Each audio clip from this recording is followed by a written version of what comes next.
I saved for 10 years to buy my dream home. Then my parents arrived on Thanksgiving with their suitcases. But let me ask you something.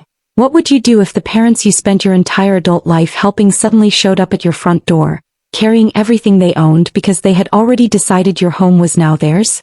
That is what happened to me. My name is Sila Bennett, and at 34, I finally bought the little craftsman house I had sacrificed for over 10 years to afford. I skipped vacations, drove an aging car, and watched every dollar because I wanted one place that was truly mine. Then Thanksgiving morning came. I heard the doorbell and smiled, expecting my parents to arrive for dinner. Instead, my mother stood there with 4 suitcases. She smiled and said, "We sold our house, sweetheart. We're staying with you now." Have you ever felt your entire world stop in a single second? As mine did. For a few seconds after my mother said, "We're staying with you now," I couldn't move. I kept looking at those suitcases, trying to understand how 4 pieces of luggage could suddenly make my entire house feel different. But the truth was, this wasn't really about 4 suitcases. It was about 10 years. 10 years of my family believing that whenever they needed something, I would somehow find a way to provide it. And maybe that's why their decision hurt so much. Because when I looked back at my life, I realized I hadn't simply saved money for my dream home. I had spent years sacrificing for everyone else first. When I was 24, fresh out of college, I got my first real job. I remember feeling proud when that first paycheck arrived. I had plans for myself. I wanted to travel. I wanted a nice apartment. I wanted to start building a future. Then my parents called. My younger brother, Marcus, needed help with college. "It'll only be temporary," my mother told me. So I helped. One semester became another. Then another. 6 years passed before I finally stopped sending money. I never complained because Marcus was my little brother. I told myself that family helped family. But somehow, whenever he needed something, I was the first person they called. Then when I was 27, part of my parents' roof collapsed after a storm. They didn't have enough savings to cover the repairs. I remember sitting at my kitchen table staring at my bank account, knowing exactly what giving them that money would mean. There went most of my savings. My mother hugged me and said, "That's just what family does." I believed her. At 29, my sister Tasha got married. Beautiful wedding. Beautiful dress. Beautiful venue. And somehow I ended up paying for nearly half of it. When I hesitated, my mother reminded me, "You don't have children to spend your money on." I remember forcing a smile. But something inside me changed that day. Because I finally started asking myself a question I should have asked years earlier. When was anyone going to sacrifice for me? Then there was Andre. He was my boyfriend at the time, and he noticed things I had trained myself not to notice. He never told me to abandon my family. He simply asked, "Sila, when you need help, who do you call?" I didn't have an answer. That question stayed with me. So quietly, without telling anyone, I opened a separate savings account. I stopped announcing every raise. I stopped explaining every dollar. And for the first time in my adult life, I started saving something that wasn't meant for Marcus, Tasha, Robert, or Denise. It was for me. I didn't know it then, but every dollar I put into that account was eventually going to become the key to my dream home. And ironically, that home would become the very thing my family believed they had a right to claim. The first time I transferred money into that separate account, I felt almost guilty. But after a while, the guilt faded. I began treating my savings like a promise to myself. I wasn't hiding money because I didn't love my family. I was finally learning that loving people didn't mean handing them every piece of my future. And then, slowly, my dreams stopped being just a number in a bank account. It became a house. I started looking at listings after work, usually late at night when everything was quiet. I studied neighborhoods, mortgage payments, property taxes, and inspection reports. I wasn't looking for something extravagant. I wanted a place that felt peaceful. A place where I could close the front door and know that I had built something for myself. The search was exhausting. I saw house after house. Some looked beautiful online and completely different in person. Others had problems I couldn't afford to fix. One house felt perfect and I actually imagined where my furniture would go. Then someone else offered cash. I lost it. I sat in my car afterward with both hands on the steering wheel, staring through the windshield, wondering if I had been foolish to believe I could really do this. But I kept looking. Eventually, I found a modest craftsman house on Maple Hollow Lane. It wasn't perfect. The floors needed attention. The kitchen was smaller than I wanted. The backyard wasn't huge. But something about it felt right. I could picture myself there. I made an offer. Then I waited. When the call finally came telling me my offer had been accepted, I couldn't even speak at first. I had actually done it. I bought my home. And the first people I called were my parents. I expected excitement. Instead, my mother's first question was, "How many bedrooms?" I laughed because I thought she was joking. She wasn't. Then my father said, "Good. That means there's room for everyone during the holidays." I remember pausing. There was something strange about the way he said it. Not "maybe we'll visit." Not "we'd love to see the place." He said it like the extra bedrooms were automatically available to the entire family. But I pushed the thought away. I told myself I was being too sensitive. I was happy. I didn't want to ruin that moment by searching for problems where there weren't any. So I moved in. I chose furniture carefully. I painted the walls. I turned one spare bedroom into a comfortable guest room with a simple bed, fresh sheets, and a small lamp beside it. It was meant for visitors. A place where someone could stay for a few nights and then go home. I never imagined anyone would decide it was their permanent bedroom. As Thanksgiving approached, I wanted to do something different. For once, I wanted my family to come to me. So I sent a message to everyone. "Thanksgiving at my place this year. So excited to finally host." I stared at that message after sending it, smiling. I thought I was inviting my family into my new life. I had no idea they were already making plans for it without me. That Thanksgiving message received more excitement than I expected. My mother immediately started talking about what she wanted to bring. My father asked about parking. Marcus said he would arrive later, and Tasha mentioned that Devin might come too. Nothing sounded unusual. So when I opened my front door that morning and saw my parents standing there with those suitcases, I was confused before I was angry. I stepped aside and let them enter.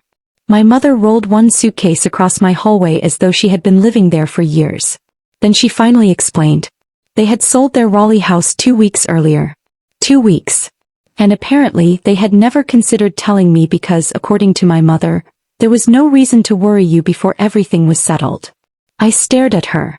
"You sold your house?" She nodded. My father sat down like we were discussing an ordinary Thanksgiving plan. Then he said Marcus and Tasha would be joining us because the family needed to figure out arrangements. That phrase bothered me. Arrangements for what? I asked. My mother looked genuinely surprised that I didn't understand. Where everyone is going to stay. I felt my chest tighten. I told them calmly that I had invited everyone for Thanksgiving dinner. I had never invited anyone to move into my house. My father frowned. "You have plenty of space." That sentence made something inside me go cold. This was my home. Not a family shelter. Not a temporary landing place. Not a property everyone could divide up whenever their circumstances changed. I tried to explain that I had a mortgage, expenses, and a life of my own. My mother didn't argue about any of those things. Instead, she looked hurt. Then came the sentence she knew would make me question myself. "We didn't sacrifice everything raising you for you to turn us away at your own front door." I hated how quickly that sentence worked. For years, guilt had been the language my family spoke most fluently, and I had become very good at understanding it. So I stepped aside. I told myself they could stay through Thanksgiving. We would talk afterward. Surely once everyone had eaten and emotions settled down they would understand. But about an hour later another car pulled into my driveway. Marcus got out. Then Tasha and Devin. And each of them had bags. I stood in my hallway watching them carry their belongings inside. Nobody asked where they should put anything. They were already discussing rooms. That was when I realized the Thanksgiving dinner I had planned wasn't the gathering I thought it was. They hadn't come to celebrate my new home. They had come with a plan for it. And somehow, I was the only person who hadn't been told. I watched my family settle into my house that evening with a feeling I couldn't quite name. Nobody was openly fighting. Nobody was yelling. That almost made it worse. After dinner, my father leaned back in his chair and said, "Silo, we need to have a quick chat." I knew immediately it wasn't going to be quick. Everyone gathered in the living room. Robert sat in the chair across from me, Denise beside him, while Marcus and Tasha took seats like they were attending a meeting they had already prepared for. Then my father began explaining the situation. Their finances had changed dramatically. A bad investment had cost him a large portion of his retirement savings. What shocked me was learning that Marcus had encouraged him to make that investment. My father didn't blame him. Instead, he looked at me. Marcus spoke next. He said I was in a better position now. I had a steady career, a house, and all this space. Then he suggested that supporting the family would make sense. I honestly thought I had misunderstood him. You mean financially? He nodded. Tasha quickly added that she and Devin could use the finished basement if necessary. I looked around my living room. The furniture I had chosen. The walls I had painted. The home I had worked years to afford. And suddenly, everyone was discussing how to divide it. I tried explaining that owning a house didn't mean having unlimited money. I had a mortgage, insurance, utilities, and other responsibilities. My mother sighed. Then she said, "We didn't raise you to be selfish." That word landed differently this time. I wasn't selfish. I was simply saying no. But then my father casually mentioned something that made my stomach drop. He had already given my new address to the real estate agent handling their old property. At first I didn't understand why. Then he explained that their mail was being forwarded to my house. Subscriptions. Bills. Financial correspondence. Everything. He had even redirected a vehicle-related loan notice there. Without asking me. Without waiting for permission. My home had already been entered into their plans as though my agreement were a formality. I excused myself and walked into the bathroom. I locked the door. For the first time that day I stopped pretending I was okay. I sat quietly and listened to my family talking on the other side of the door. And something became painfully clear. They hadn't simply made an assumption about Thanksgiving. They had been organizing their future around my home. And I had been the last person to find out. The next morning I woke up hoping I had somehow misunderstood everything. But when I walked into the kitchen, my mother's belongings were already mixed with mine. That was enough to tell me this wasn't going away on its own. For the next 3 days I watched my home slowly change around me. A box appeared in the garage. Then another. My mother began moving dishes around in the kitchen because she said she could make the cabinets more practical. I didn't argue. Instead I started paying attention. I remembered what my father had said about redirecting his mail, and something about it bothered me more than I could explain. So I checked my own financial records. Then I pulled my credit report. I expected nothing unusual. What I found made me sit completely still. There was an inquiry connected to a personal loan application involving my father's name. My information appeared in the paperwork. My address was listed. And my name had apparently been used as a reference, with details suggesting that my property could be considered relevant to the lender's security information. I read the documents twice. Then a third time. My hands were shaking. I immediately called the lender. After verifying my identity, I explained that I had never authorized my father to use my information that way. The representative checked the records. Then came the answer I needed. The application had been denied. But that didn't make me feel relieved. Someone had still tried to involve me in a financial arrangement without my knowledge. And the more questions I asked, the clearer the timeline became. This hadn't started after Thanksgiving. It had been developing before my parents ever rolled those suitcases onto my porch. That was when I called Andre. By then he was my husband and he knew how difficult it was for me to accept what was happening. I told him everything. He listened without interrupting. Then he asked me one simple question. "Sila, if this were happening to someone you loved, would you tell her to ignore it?" I knew the answer. No. I had spent years explaining away behavior that made me uncomfortable because I wanted to believe my family meant well. But now I had paperwork, dates, records, evidence. This wasn't a misunderstanding anymore. It was a pattern with a paper trail. That night I sat alone at my kitchen table and made a decision. I wasn't going to scream. I wasn't going to beg them to understand. And I wasn't going to let guilt decide what happened next. For once, I was going to protect my home before protecting everyone's feelings. The decision I made that night changed the way I handled everything after it. I stopped trying to convince my family that I deserved privacy. Instead, I decided to find out exactly what I needed to do to protect it.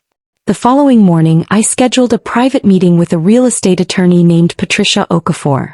I brought every document I had collected. She listened carefully, asked questions, and explained that being the sole owner of the property gave me important protections, but waiting could make the situation more complicated. My parents had been receiving mail at my address and presenting the house as their residence. Patricia told me I needed to act carefully and follow the proper legal process rather than simply ordering them out during an argument. That conversation frightened me. Not because I was unsure about what I wanted. Because I realized how quickly my family had created a situation where I could lose control of my own home if I waited too long. So I started documenting everything. Dates. Messages. Financial records. Conversations. Every important detail went into one folder. I kept it private. For the first time, I wasn't reacting to my family's decisions. I was preparing for my own. Then one afternoon my mother found the folder. She picked it up from the kitchen counter and stared at me. "What is this?" I didn't answer immediately. She opened it. Her expression changed. "So you're documenting your own mother now?" I could hear the accusation in her voice. The old version of me would have apologized. I didn't. I simply looked at her and said, "I'm protecting my home." She shook her head and walked away. Later that evening Marcus approached me. His tone was completely different from before. He apologized for how everything had unfolded and said he didn't want to make things harder for me. But then came the real question. "Are you really going to throw your own brother out in December?"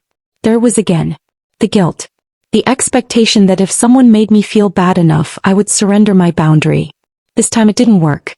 I met with Patricia again and followed her guidance. A formal written notice was prepared and delivered to my parents, giving them the required time to arrange another place to live. When I handed it to them my hands were steady. My mother stared at the paper. My father said nothing. I walked away without explaining myself. For the first time my family had a deadline they couldn't negotiate with emotion. And I had finally put my boundary where everyone could see it. The notice changed the atmosphere in the house immediately. My parents stopped pretending everything would somehow work itself out. Instead my mother found another way to put pressure on me.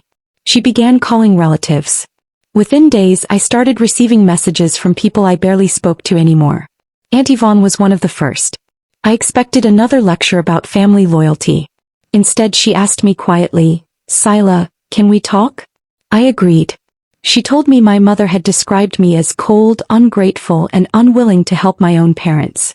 I wasn't surprised. What surprised me was what Aunt Yvonne said next. "My sister did something similar to me years ago." I stared at her. She explained that decades earlier when my uncle's business failed, Denise and Robert had moved into her first apartment. They had promised it would only be temporary. But temporary became months. Then longer. They rearranged her belongings, made decisions about the apartment, and treated her home as though it had become theirs. Aunt Yvonne eventually escaped the situation only after she got married and moved to another state. I couldn't believe what I was hearing. All those years I had thought my family's behavior was simply something I had somehow encouraged. Now I realized there was history behind it. I asked her why she had never told me. She looked down and said, "I thought you would figure it out yourself." That conversation changed something inside me. For the first time I stopped wondering whether I was being unfair. I wasn't the first person they had pressured this way. I was simply the newest person who had finally said no.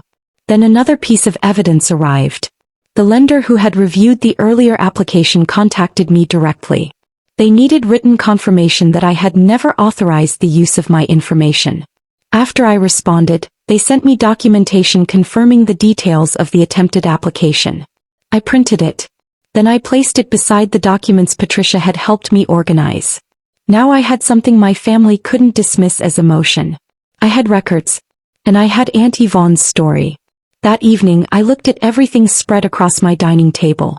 For years I had tried to preserve peace by staying quiet. But silence hadn't created peace. It had simply made it easier for everyone else to decide things for me. I gathered the documents into one folder. Then I walked toward the living room. My parents were sitting there. Marcus and Tasha were nearby. This time I wasn't walking in to defend myself. I was walking in because I had something to say. And for the first time I was ready to make sure everyone heard it. I walked into the living room carrying the folder, but I didn't sit down immediately. Everyone looked at me. My father asked, "What is this about?" I placed the documents on the coffee table. "This is about what happened before you ever came to my house." Nobody spoke. I handed my father the lender's letter first.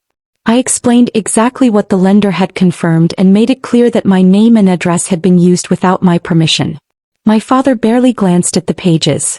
"We were going to tell you," he said. That sentence almost made me laugh. "Going to tell me?" After the application had already been submitted? After my information had already been used? I looked at him and said, "You weren't asking me. You were making decisions for me." My mother immediately stepped in. "You're making this sound much worse than it was." Then she reached for the sentence she had used against me for years. "After everything we've done for you, this is how you treat your parents?" But something was different this time. Her words didn't control me anymore. I looked at everyone in the room and told them about Aunt Yvonne. I explained that this wasn't the first time my parents had moved into someone's home after deciding that person should take care of them. Aunt Yvonne's story changed the room.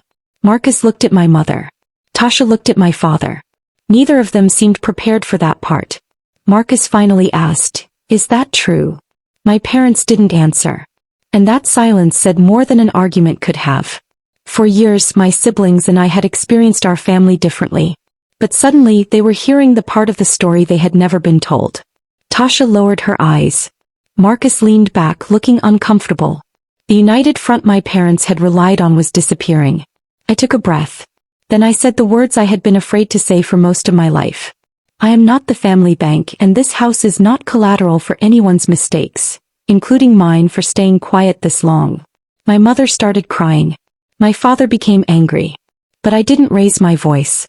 I didn't insult them. I simply repeated what had already been decided. They had a deadline. They needed to leave. Robert finally nodded. Denise refused to look at me. Before the conversation ended, my mother tried one final time. She said I would regret choosing a house over my family. I looked at her and answered quietly, "I didn't choose a house over my family. I chose to stop losing myself to keep everyone else comfortable." And this time nobody argued. After that conversation, the house became strangely quiet. There were no more arguments. No more family meetings. Everyone knew the deadline was real. When moving day arrived, I expected to feel triumphant. Yet I felt tired. My parents carried their boxes toward the front door without saying much. My mother avoided my eyes. My father gave me a stiff goodbye before loading the last few things into the car. Then something unexpected happened. Marcus stayed behind. He stood near the doorway for a moment, looking around the house. Then he turned to me. "I should have asked what you wanted," he said. It wasn't a perfect apology. It didn't erase everything. But for the first time, he wasn't defending my parents or asking me for something. He was simply admitting that I had been treated unfairly. I nodded. Later that night, Tasha sent me a message. It was short. She apologized for assuming my home was available to her and Devin. I read it twice. I didn't know what would happen with my family after that. Maybe things would improve. Maybe they wouldn't. But I knew one thing. I wasn't going back to the person I had been before Thanksgiving. 3 months later, Andre and I hosted a small dinner at the house. No crowded rooms. No complicated family arrangements. Just good food, close friends, quiet conversation, and laughter that didn't feel forced. At one point, I walked toward the front door. I remembered that first Thanksgiving morning. The suitcases. My mother's confident smile. The feeling that somehow my own home had stopped belonging to me. This time I reached for the lock. I turned it. The door clicked shut. And I smiled. Not because my parents were gone. Not because I had won an argument. But because I finally understood something I had spent years avoiding. I didn't need to hate my family to protect myself from them. I could love people and still tell them no. I could care about them without giving them control over my life. I saved for 10 years to buy this house. But Thanksgiving taught me something worth far more than property. I had to save myself too. And this time nobody was taking that away from me. When I look back at everything that happened, I realize I wasn't wrong for protecting the home I worked so hard to build. I loved my family, but I finally understood that love shouldn't require me to sacrifice my peace, my privacy, or my future. If you were standing at that door and your parents arrived with suitcases expecting to stay, what would you have done? Would you have let them in? Tell me your honest answer in the comments. I really want to hear from you.